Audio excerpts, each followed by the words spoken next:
tanya kepada jemputan tu.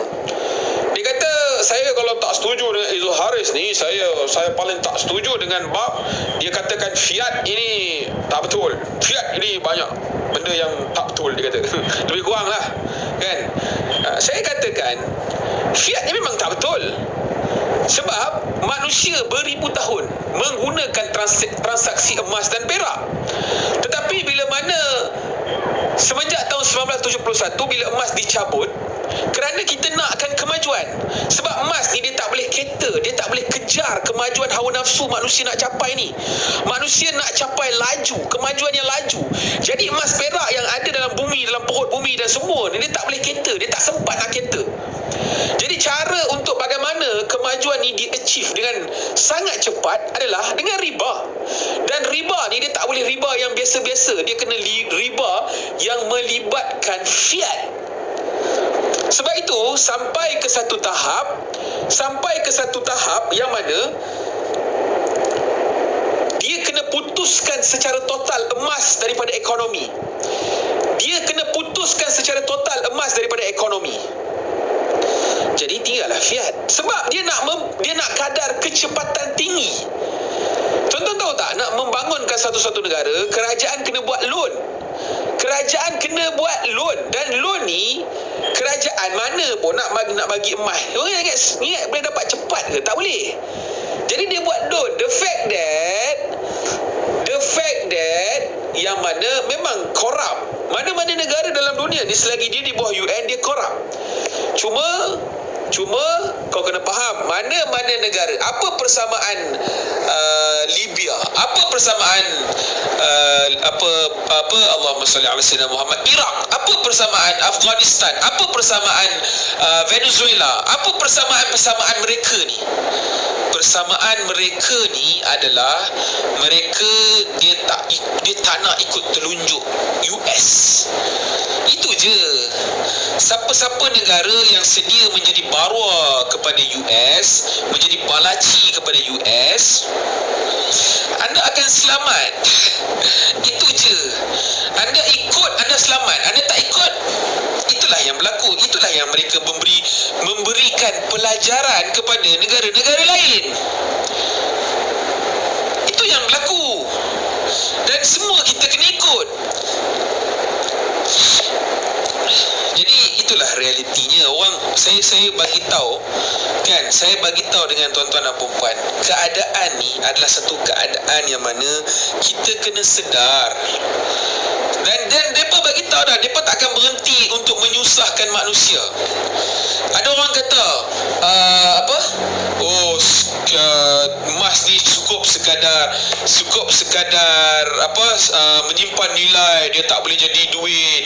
Saya ada orang yang bercakap tu, follower ramai 1 juta, ramai pengikut dia ramai, bagus lah, suka hati dia lah. Tapi yang kita nak kena fahamkan adalah apa yang dia sampai itu satu penyelewengan, satu kefahaman yang salah dalam nak menceritakan kebenaran, kan, dalam nak menceritakan kebenaran.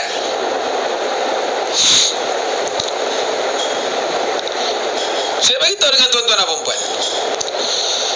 Jadi Allahumma salli ala sayyidina Muhammad wa ala ali sayyidina Muhammad. Sebab duit ni dia memang sememangnya dia adalah emas dan perak. Sebab itulah Islam adanya hukum yang dipanggil nuqud. Nuqud dalam Islam ada syariat yang nama dia nuqud.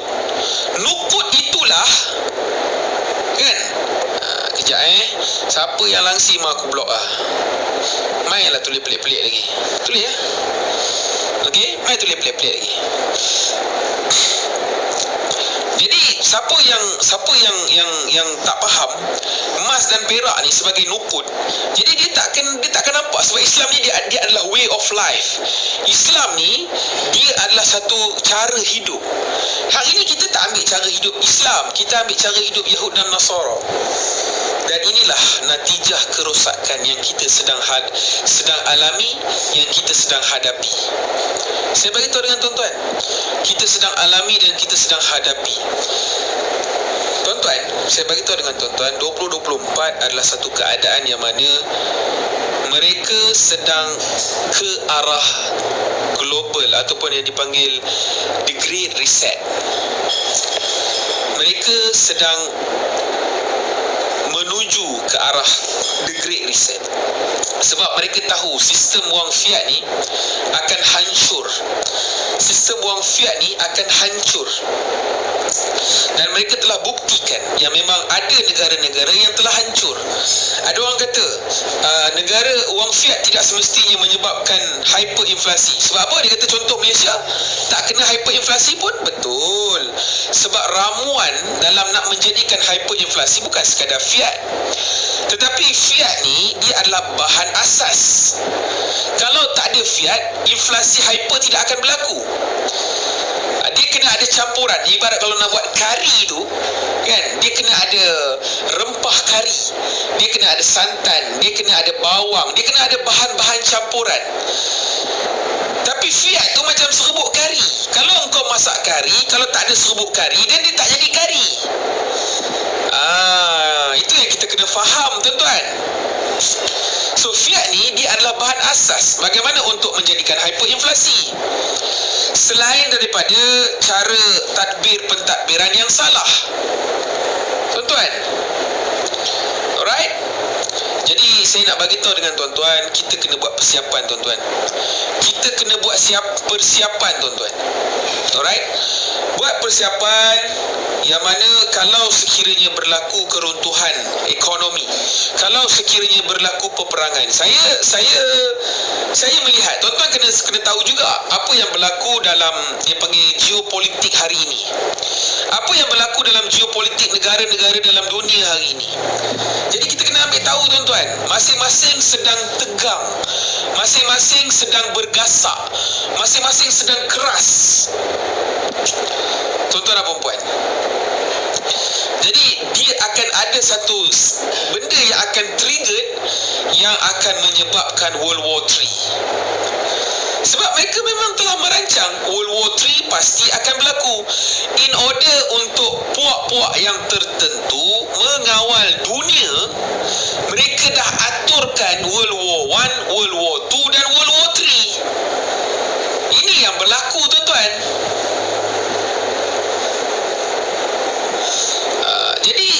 Jadi nak tak nak, it is inevitable. Dia adalah satu benda yang tak dapat dielakkan. Dia pasti perancangan tu mereka akan laksanakan. Itu adalah bila. Persoalan dia bila. Bila yang akan berlaku tu kita tak tahu. Tetapi ceritanya adalah persoalan. Cerita dia adalah persiapan. Ini bukan andaian. Ini apa yang mereka bagi tahu. Tuan-tuan boleh baca dalam perancangan humanism, dalam perancangan apa orang-orang yang tertentu ni mereka nak merancang. Tapi terpulanglah ada orang dia tak nak buat persiapan. Kau tak nak buat persiapan, aku nak kata apa? Kau tak nak buat persiapan, kan? Aku nak kata apa? Okey, aku naikkan brother ni kejap. Okey, lepas aku naikkan, aku turunkan. Kemudian apa aku buat kat dia? Aku block dia. Life is simple, bro. Dia, aku bagi tahu dengan korang kan, siapa-siapa yang telah diblok oleh Izul Haris, korang akan menjadi manusia yang sangat-sangat menyesal. Kenapa menyesal? Sebab korang bukan provok tu aku okey lagi. Tapi setakat korang nak mengutuk-ngutuk, apa yang korang dapat? At least sekurang-kurangnya bila aku explain, ada benda yang korang boleh terima, korang terimalah. Kalau tak nak terima pun, nak buat macam mana, swipe je lah. Rather than korang kena orang kata apa, kena block. Dan aku memang orang yang akan block orang. Bukan masalah isu tak jaga silaturahim ke apa ke. Aku memang akan block. Sebab yang datang dengan aku ni perangai-perangai musibat. Aku tak minat dengan perangai-perangai musibat. Orang yang datang ke tempat aku, ke ruang aku, ke rumah aku, dia baik, aku akan layan dia lagi baik.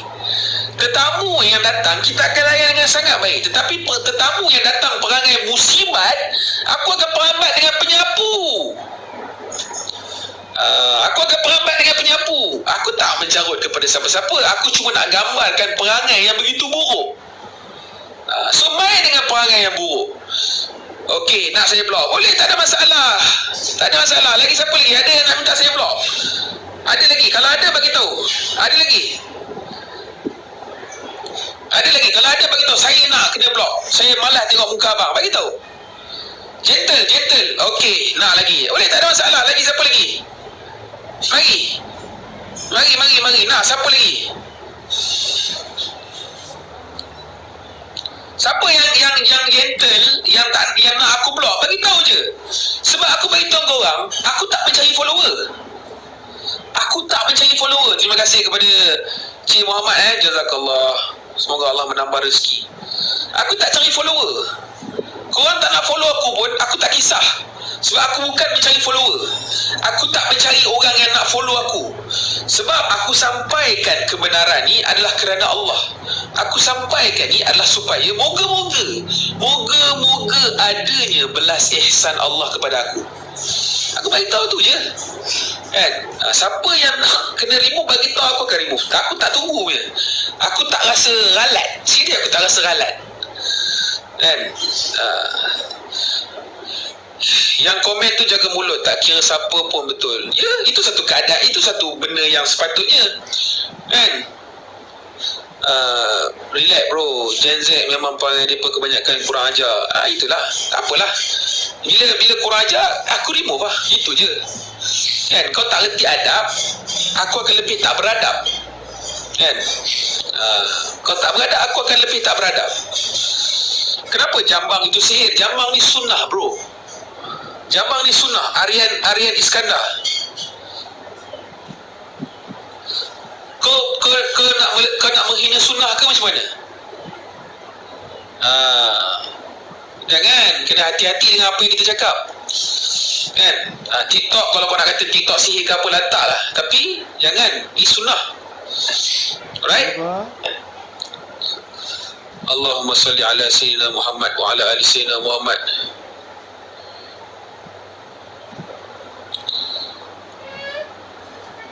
Okey, baik Aryan. Itulah keadaan dia. Okey. Jadi saya nak buat peringatan supaya kita bersedia tuan-tuan. Tuan-tuan, saya nak bagi tahu tuan-tuan, last COVID yang kita semua tanggung sama-sama. 2 tahun kita kena kurung tuan-tuan. 2 tahun saya tuan-tuan kita kena kurung. Saya bagi tahu tuan-tuan, saya tak tahu lah masa tu macam mana Allah bagi saya survive. Kan, kita ada nak kena tanggung ramai, tak mampu, bisnes semua terap. Dan ini yang akan berlaku. Mereka tengah berusaha untuk menerapkan lebih ramai orang. Dan saya bagi tahu dengan tuan-tuan, kali ni kalau mereka buat, kita buatlah persiapan. Saya bukan nak ajak tuan-tuan kita nak kena bangkit ramai-ramai, kita tak, itu belum lagi. Itu not yet. Sekarang ni adalah masa pertama sekali kita kena minta ampun dengan Allah. Kita kena minta ampun dengan Allah. Sebab kita dah banyak berdosa dengan Allah. Kerana kita melanggar sistem Yahud Nasara ni.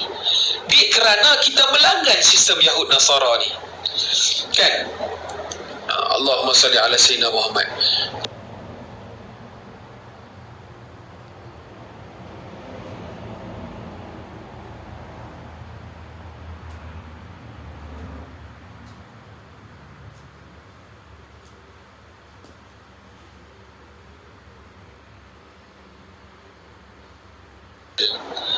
They are going for digital money.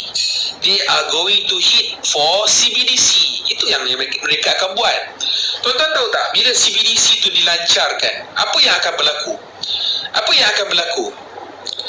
Antaranya, inilah kata mereka akan dapat total control dalam pengurusan kewangan manusia. Sebelum ni mereka boleh kontrol negara, tetapi sekarang punya level mereka nak kontrol individu. Mereka nak pastikan duit-duit yang anda dapat, anda kalau tak belanja, duit tu akan burn ataupun dia akan expired. Dia nak pastikan duit-duit yang kalau anda tak belanja, dia akan expired. Kemudian anda boleh belanja dengan benda yang mereka izinkan. Ini boleh guna untuk beli sayur. Okey, ini boleh guna untuk beli ikan. Ini boleh guna. Dia akan kontrol. Dia akan kontrol A to Z. Dia akan kontrol dengan bila berlakunya PKP lagi sekali. Tapi tuan-tuan, saya cuba fahamkan lah. Saya kadang-kadang saya cuba digest dalam otak saya. Kan, saya cuba digest dalam otak saya. Pasal apa kita duk percaya dekat COVID ni? Apa tahu tak? WHO sendiri bagi tahu.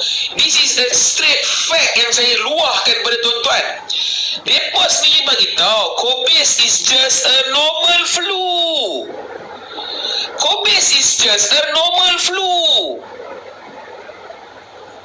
Apa tahu tak COVID is just a normal flu? Aku tak faham lah. WHO sendiri bagi tahu COVID is normal flu. Lepas tu apa nak buat tak takut dengan COVID? Pasal apa otak kita ni dah berjaya tanam. Dan dengan sebab COVID ni, saya bagi tahu dengan tuan-tuan dan puan-puan, dengan sebab COVID ni, agama kita ni mereka berjaya hijack. Agama Islam berjaya di hijack. Bagaimana mereka hijack agama kita? Tak pernah berlaku dalam sejarah kemanusiaan sejak daripada Nabi Muhammad SAW.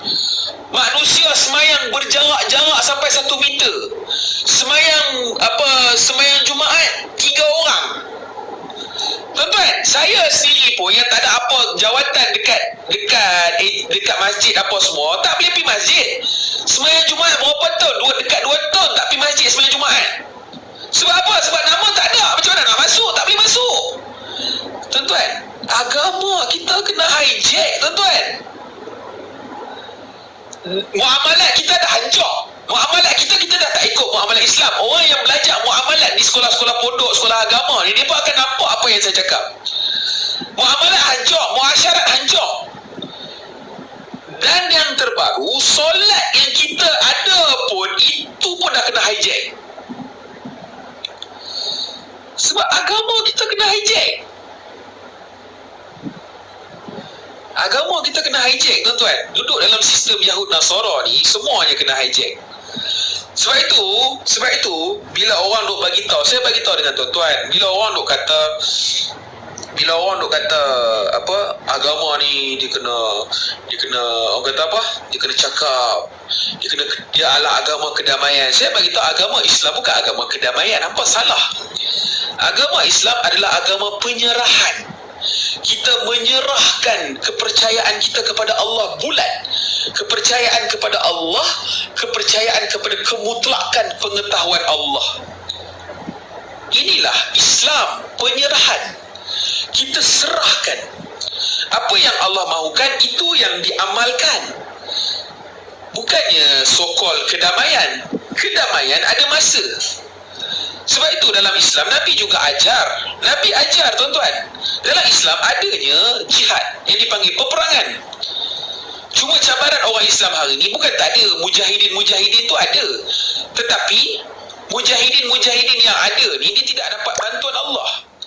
Kalau dapat bantuan, Islam dah menang. Islam akan berada di atas. Ya, ikhtiar. Saya kata ikhtiar, saya bukan kata tak ikhtiar. Sekarang ni ikhtiar kita adalah buat persiapan. Ikhtiar kita adalah untuk mencari bantuan Allah. Bantuan Allah itulah yang ditagih. Bantuan Allah itulah yang kita perlukan, tuan-tuan. Jadi itulah saya nak bagi tahu dengan tuan-tuan dan puan-puan, keadaan kita hari ini adalah satu keadaan yang mana kita ni sebenarnya jauh. The fact that bila saya bercakap sains sihir, orang tak nak bertabayun dengan saya. Orang tak nak, orang nak maki, orang nak hamun, orang nak marah, orang nak mengejek. Saya tak boleh kata apalah. Apa? Kalau orang Islam yang benar-benar ada keimanan pada Allah, dia akan macam, kenapa Izzul Haris ni? Dia ni apa dia ni? Apa sebenarnya dia ni? Cuba Izzul Haris, cuba terangkan. Ada orang yang akan bertabayun. Ada orang yang bertabayun, tapi kebanyakan orang tak nak bertabayun. Sebab saya nak bagi tahu tuan-tuan dan puan-puan, keadaan yang berlaku hari ini, kita ni semua sebenarnya di bawah sistem yang rosak. Kita ni semuanya di bawah sistem yang rosak sekarang ni. Nak tak nak, suka tak suka, kita kena buat persiapan. kita kena buat persiapan, tuan-tuan. Dan antara persiapan yang saya bagi tahu dalam nak menghadapi kejatuhan ekonomi dunia, sebab the Great Reset eventually it will happen, it is inevitable, yang mana COVID is on the way. Semua ni adalah benda-benda yang akan menjatuhkan ekonomi ke taraf yang bawah, orang kata apa, menyulok macam tu lah, jatuh menyulok, tertiarap. Dia bukan nak manusia jatuh terduduk, tak, dia nak jatuh manusia tertiarap, menyulok. Jadi antara persiapan yang kita siapkan, antaranya adalah persiapan kewangan, persiapan ekonomi. Jadi tuan-tuan yang ada duit fiat, saya bagi tahu dengan tuan-tuan, yang mana ada, tukarkan kepada dirham. Kalau kita nak beli dinar ni mungkin sedikit mahal, tetapi banyak orang nak beli dirham, dia tak faham. Dirham ni adalah wang perak yang tulen dengan ketulinan 999. Dan saya bagi tahu dengan tuan-tuan, antara benda yang saya fikir di awal-awal untuk memikir macam mana kita nak kembalikan muamalah Islam, dia antara asas nak mengembalikan muamalah Islam adalah mengembalikan dinar dan dirham. Ini yang di awal-awal masa saya datang, yang macam orang ramai yang faham, nak tengok, dia ni apa hal ini, dia cerita riba teruk sangat. Memang keadaan masa tu saya hanya faham kebobrokan dalam riba. Jadi nak kena, saya sampai tak saya punya fikir, sampai saya produce dirham saya sendiri. Orang yang nak beli dirham daripada saya, ataupun nak beli dirham, sebab saya terfikir masa tu, siapa orang Islam yang betul-betul jual dirham, siapa betul-betul orang Islam yang legit. Jadi saya tengok tak ada. Jadi saya pun buat inisiatif saya sendiri.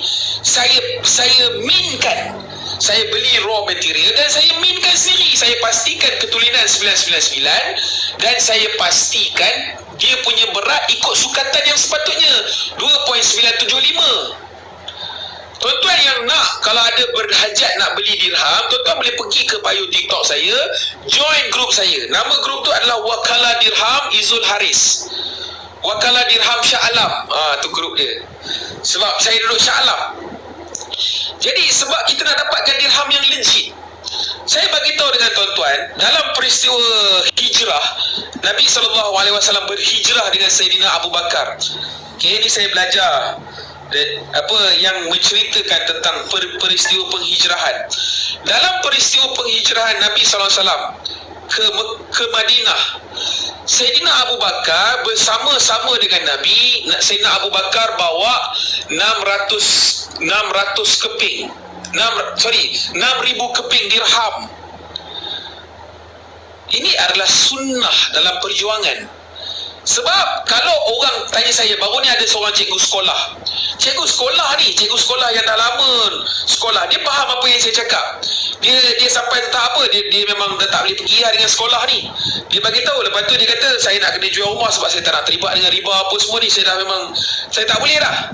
Jadi dia tanya saya, kalau saya beli, saya dapat duit, nanti apa yang saya nak buat?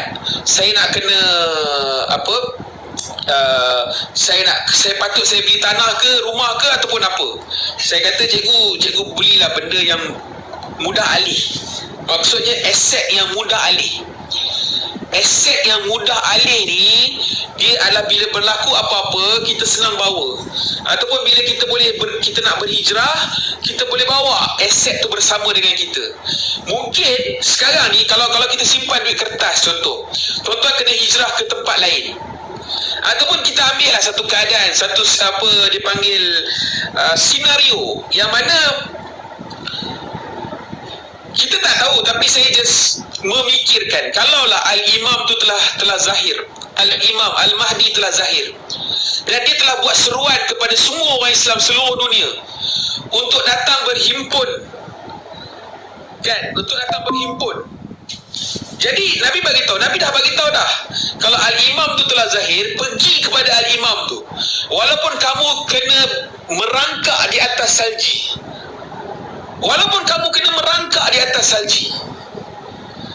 Jadi untuk bergerak tu, dia memerlukan aset-aset yang mobil, yang ada mobility, yang boleh alih,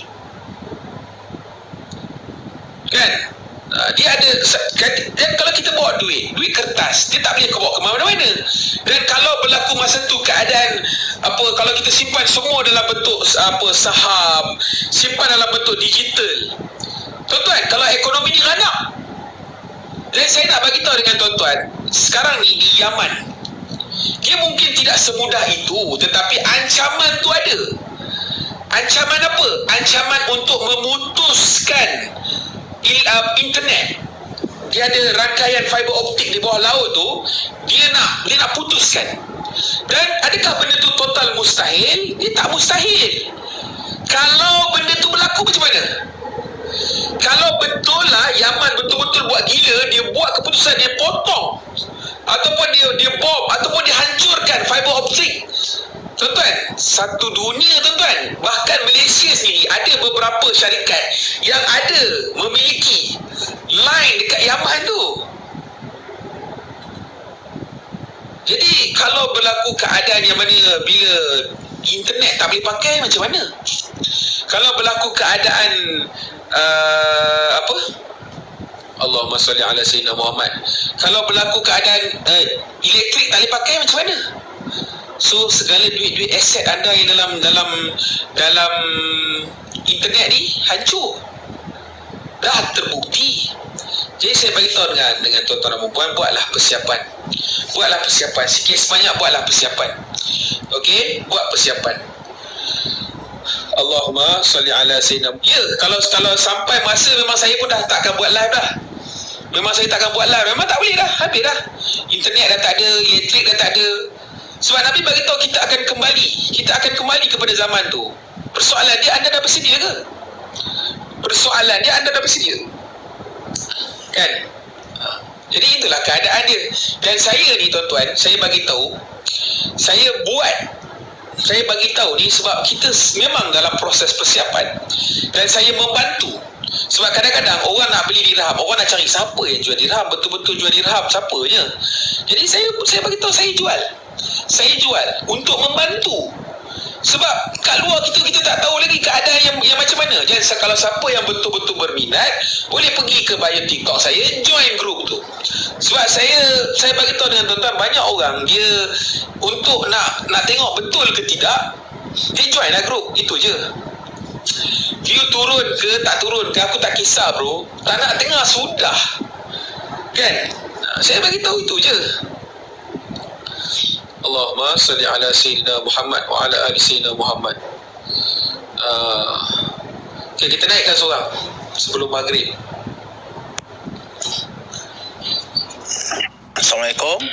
Waalaikumsalam warahmatullahi wabarakatuh. Apa khabar? Baik. Nak bagi cadangan lah. Kalau macam simpan dirham dengan dinar saja, tak boleh juga tuan. Okay. Kena simpan cash juga. Sebab kalau berlaku nanti kedai banyak yang tak terima dirham dengan ramai yang tak tahu lagi kan nilai duit tu macam mana, nak kira macam mana. Betul, saya tak nafi. Jadi saya nak dia macam ni, dia fiat kan yang kalau kita sajalah cadangan saya. betul, saya terima cadangan tu. Memang cadangan yang sangat baik, dan itu pun yang saya buat. Memang sikit sebanyak kita kena ada simpanan cash. Betul lah. Saya turun dulu ya tuan, nak balik kerja. Oh, boleh kerja. Okay. Betul lah, apa yang berada kita cakap tu betul. Saya tak nafi. Saya bagi tahu jangan simpan digital. Jangan simpan dalam bentuk nombor. At least kena ada. Siapa ni? Language lover. InsyaAllah malam ni saya buat live. InsyaAllah. Kalau nanti nak naik, nanti kita request insyaAllah. Jadi apa yang saudara kita cakap tu saya setuju dan dia sangat benar. Sebab bila berlakunya keruntuhan di awal-awal, memang orang akan pakai, cuma orang nak keluar duit dalam bank tak boleh. Jadi siapa yang ada duit cash dalam tangan, dia lah orang yang akan survive. Okay? Dan dalam masa yang sama, bila dah sistem tu down, dalam masa yang sama orang dah mula tak terima fiat. Bila orang tak terima fiat, orang akan kembali balik kepada dinar dan dirham. Sebab ada satu hadis yang ulama beritahu, ini bukan hadis yang sahih lah, tetapi kita boleh ambil sebagai ibrah dan pelajaran. Dia bukan hadis palsu pun, dia hadis yang dhaif. Hadis dhaif ni bukan kata kita tak boleh nak beramal. Dia satu benda yang kita ambil sebagai orang kata peringatan, yang mana akan datang satu masa tidak ada apa yang bernilai melainkan dinar dan dirham. So dia akan sampai keadaannya. dia akan sampai keadaannya. Alright? Dia akan sampai. Boleh nak discuss, boleh, saya suka nak discuss. Memang kita bawa bincang benda tu pun sekarang ni. Sekarang ni topik dia adalah ancaman Kobis is on the way.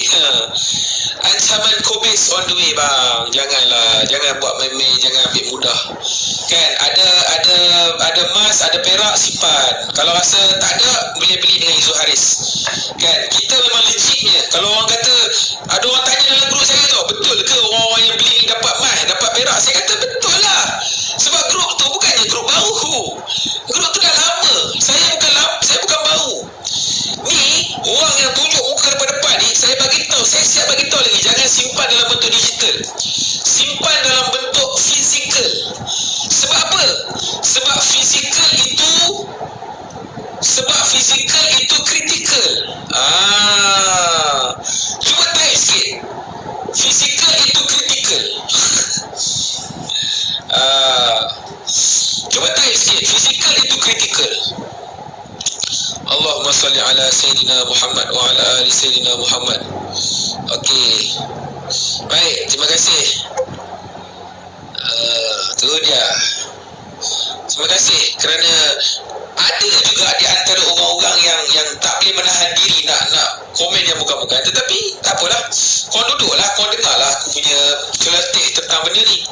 Jadi saya nak jemput tuan-tuan beramai-ramai yang ada, yang berhajat nak mendapatkan dirham, mendapatkan dinar dan sebagainya, sebagai persiapan. Antara persiapan, saya bagi tahu, antara persiapannya adalah dinar dan dirham. Buatlah persiapan. Tuan-tuan tahu tak apa yang berlaku di Zimbabwe? Sampai di tahap mereka ni dah memang mereka pakai US dollar. Bila mana duit mereka dah tak function, mereka pakai US dollar. Tapi masalah US dollar, mereka tak boleh produce duit mereka sendiri. Mereka kena tunggu orang datang membeli dan sebagainya, pelacur. Jadi susah. Jadi apa yang mereka buat? Mereka mula berbelanja guna emas. Sama juga di Venezuela. Dia tak lama pun sebenarnya, bila berlaku keruntuhan fiat ni, orang akan cepat melompat kepada emas. Dan bila emas ni dah susah, orang akan kembali kepada dirham, perak. Dia akan kembali balik sebab Nabi SAW dah bagi tahu. Okey? Nabi dah bagi tahu. Saya bagi tahu dengan apa? Jadi kita ambil lah. Dia sebenarnya tidak ada paksaan. Kalau hampa nak beli dengan company mana pun, silakan. Tapi saya bagi tahu, beli dengan Izzul Haris ni mudah, cepat. Servis tip-top. Okey? Tak ada komplain. Kita bagi barang legit. Kita orang kata fizikal. Kita bagi barang real. Jadi inilah keadaan dia. Orang nak terima, orang tak nak terima, saya tak boleh kata apa. Kita bukannya, saya bagi tahu tuan-tuan, saya bukannya malaikat. Kita bukannya malaikat yang kata tak payah makan, tak payah tidur. Kan? Kita ada keluarga, ada family. Jadi apa yang saya sampaikan ni, dia adalah satu perjuangan. Dan perjuangan ni dia memerlukan modal. Perjuangan nak menyampaikan kebenaran ni dia memerlukan modal. Dan hampa tahu tak, kalau hampa duk sokong sistem Yahud Nasara ni pun, hampa sedang menyokong mereka dengan kewangan. The fact that kita ni sama, selagi mana kita menggunakan fiat ni, kita sama-sama menanggung. Saya bagi tahu, saya juga menanggung. Kita juga sama-sama. Sebab tu saya membantu sebagai pemudah cara. Siapa yang masuk dalam grup saya tu, nanti saya akan sharekan gambar dinar dan dirham, ataupun dirham. Sebab saya nak fokus dirham ni sebenarnya. Okey, sebab dinar ni ramai dah, penjual-penjual emas yang jual ramai. Tapi kefahaman dirham ni ramai orang yang kurang faham. Jadi saya membantu kemanusiaan dalam memahami akan duit yang sebenar. Dan selain daripada dinar yang orang dah cerita, dirham lah. Okey, dan eventually saya bagi tahu dengan tuan-tuan, dalam Malaysia ni lah, saya tak tahu dekat luar. Yang dekat Malaysia ni, kalau kata sebenar-benarnya emas yang ada dalam market, kebanyakan dinar yang ada dalam market, tak kira lah company mana pun, kebanyakan dinar tu bukan dinar yang sebenar. Dinar yang sebenar ni dia sepatutnya dinar 22 karat. Dinar yang sepatutnya menjadi duit, dia adalah dinar ataupun emas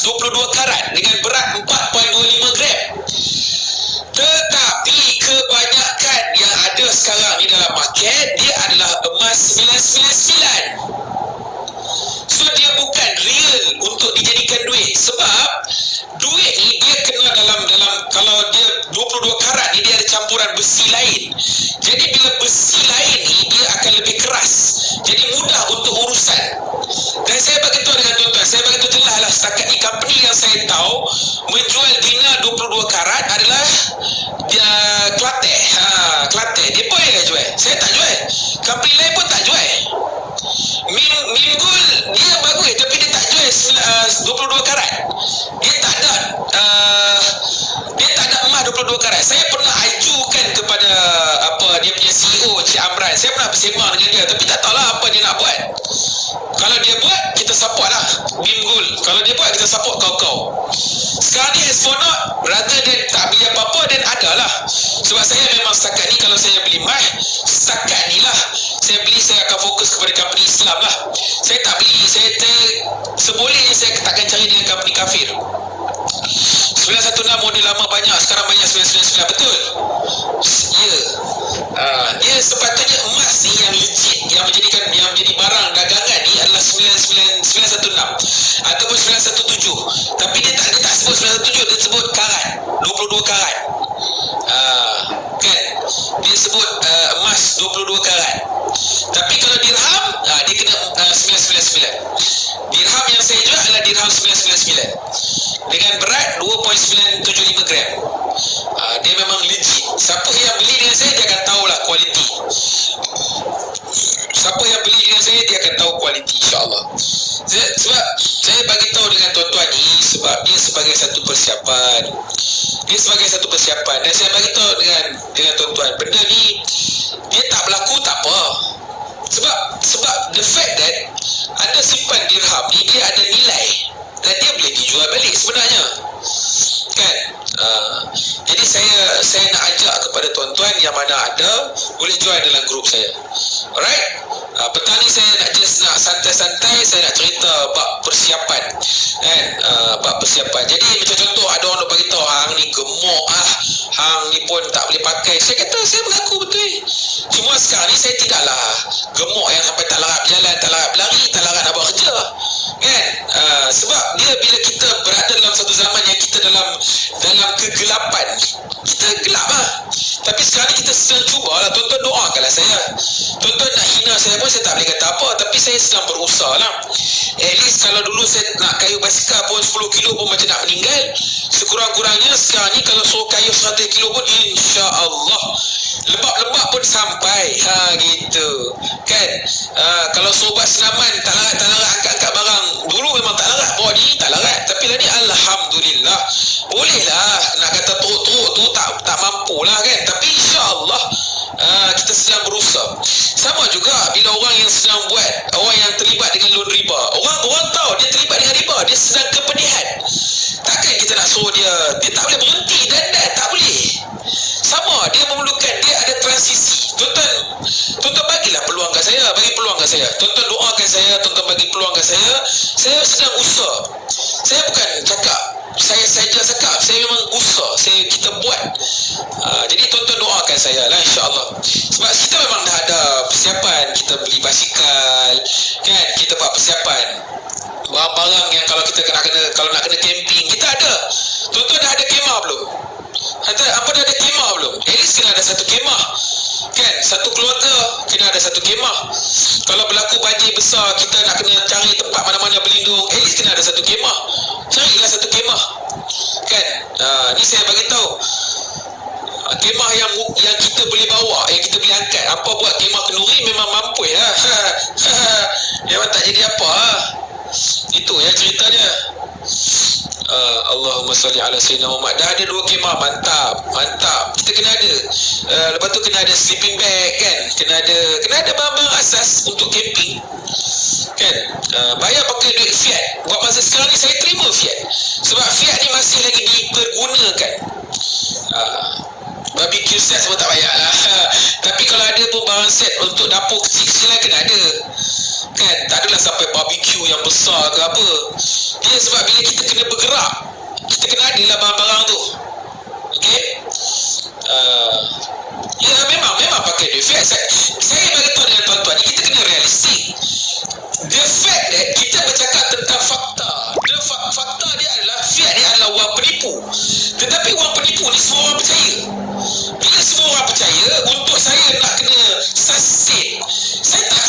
Sebab tu saya masih menggunakan TikTok dan sebagainya. Sebab untuk sampaikan. Tetapi bila berlaku keadaan semua ditarik, internet tak boleh pakai, elektrik tak boleh pakai, Fiat jatuh, saya ready. Soalan dia, anda ready ke? Kan? Jadi kepada siapa yang berminat dan berhajat untuk dapatkan emas dan perak yang legit daripada Izul Haris, tonton bayangkan, tonton beli daripada Izul Haris yang viral, yang satu Malaysia kecap. Tonton bayangkan kenikmatan bila masuk dalam grup yang jadi admin Izul Haris. Lepas tu tonton PM dia, tonton mesej dia Izul Haris. Wow. Astagfirullahalazim. Ampun ya Allah, ampun.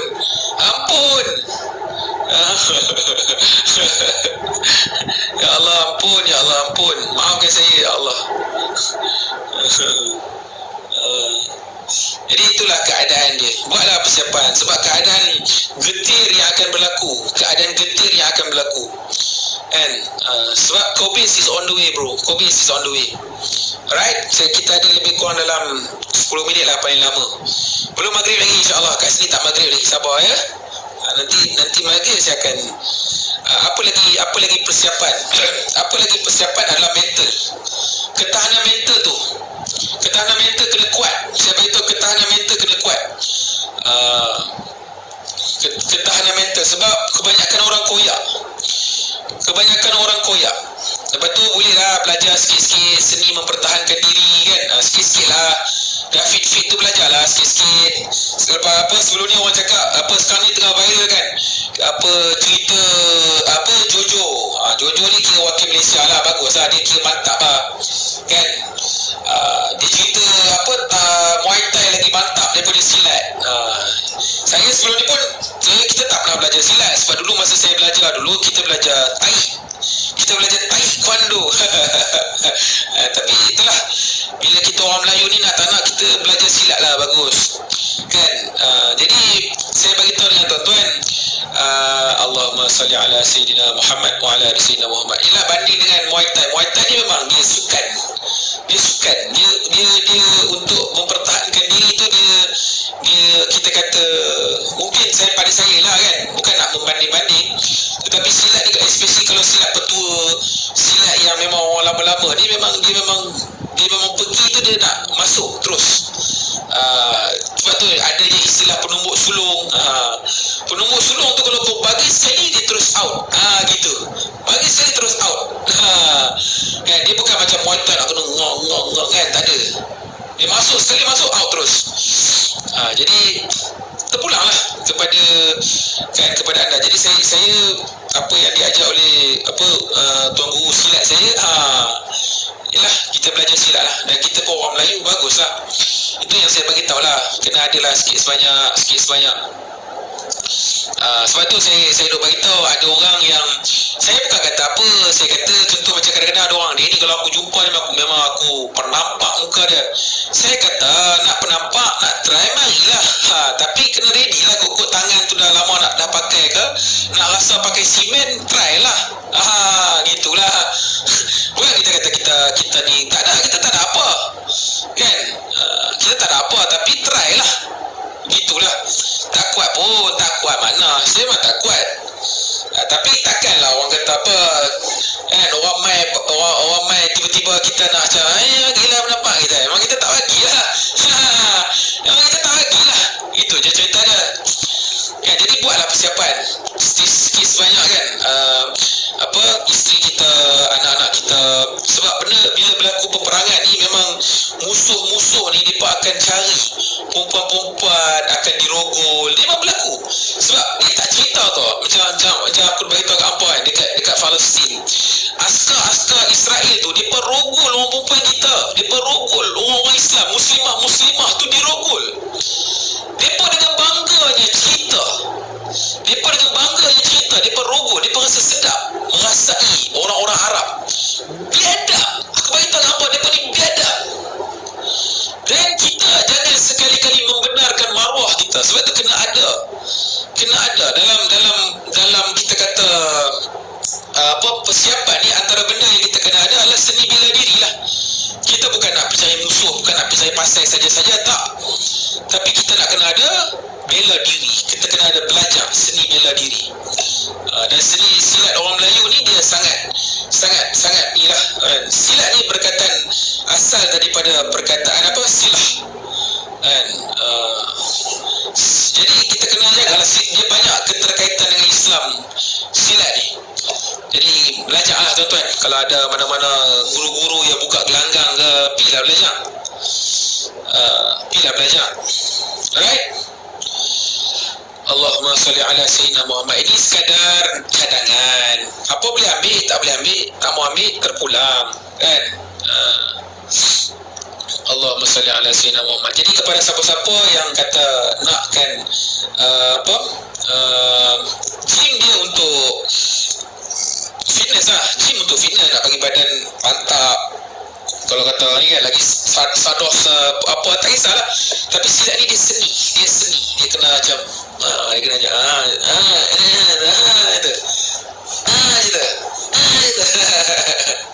saya tak pandai. Saya memang tak pandai, saya cakap terang lah. Saya tak pandai, saya ni lembik semua saya. Itu je lah. Tapi kita bagi tahu je lah, sebab kita pun dalam proses belajar, dalam proses, kan. Kalau nak cari-carilah untuk guru silat yang mana benar, iman daripada Allah, kan. Kita buatlah persiapan, insyaAllah. Dan sekarang ni adalah waktu nak masuk waktu maghrib, dan kita buat persiapan untuk maghrib, insyaAllah. Sebab apa? Macam mana-mana pun kita akan mati, dan solat ni adalah perkara yang kita kena jaga dan kita kena utamakan, insyaAllah. Jadi tuan-tuan, sekadar itu daripada saya. Kita tangguh dulu untuk perbicaraan kita pada petang ni, dan insyaAllah ada rezeki malam ni kita sambung lagi. Ya, kita sambung lagi, insyaAllah. Kita tangguh majlis kita dengan tasbih kifarah. Subhanallah wa bihamdihi, subhanakallahumma wa bihamdika, asyhadu an la ilaha illa anta, astaghfiruka wa atubu ilaik.